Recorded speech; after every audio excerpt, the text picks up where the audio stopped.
Those remarks live right here on MSNBC just before 2 p.m. Eastern time.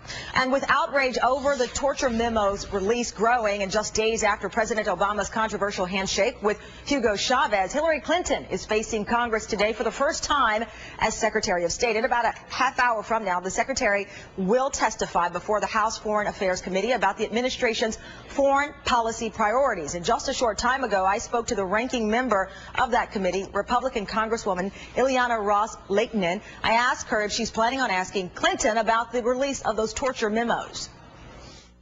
Absolutely. I'm also planning on asking her about the aftermath of the Summit of the Americas.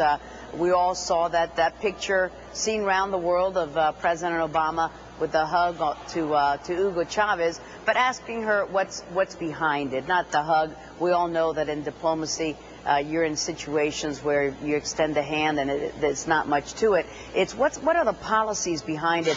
Are we changing our policy toward Venezuela? What about the changes in Cuba? Are we changing our U.S. policy toward that country?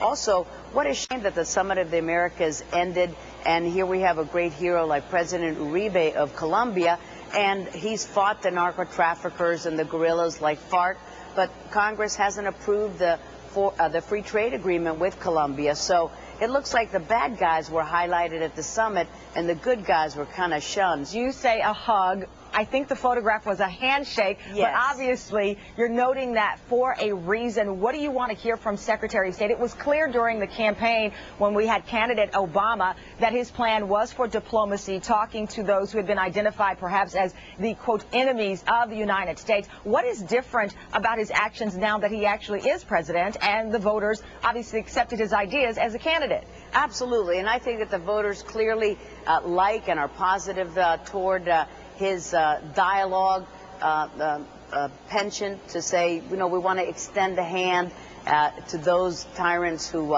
unfist their hands. But I want to make sure that the Secretary of State understands, and I know that she does, that in Venezuela, many people flee that country, come to my district in Miami, Florida, because of the anti-democratic antics of Hugo Chavez. That, yes, he likes to smile and he looks like this huggable, yes, I know it wasn't a hug, shakeable kind of guy, but, you know, there are a lot of human rights violations in Venezuela, serious ones, and that force people to come to the United States. Some are describing it as Secretary Clinton being on the hot seat today. Would you categorize it as such, knowing what you plan to ask her about today? She is so polished. She is a great studier. She will know all about these issues. There's but no is way. She on the hot seat? No. Well, I think that she needs to talk about the issues of this new administration, what this administration brings to the table. But never forget that freedom, democracy, and human rights should always remain the cornerstones of our policy, not just business with China and always looking for the fast buck. Let's not make easy deals with dictators. Let's hold fast and firm to our principles that have guided this country to what it is today, the greatest democracy in the world. Congresswoman, it's always a pleasure talking with you and seeing you. Thank you very much. Thank you. And a quick reminder, Secretary Clinton's testimony before the House Foreign Affairs Committee is set to get underway at 9:30 Eastern time this morning. We're going to bring that to you live when it happens right here on MSNBC. And right now, NBC's Ann Curry is on special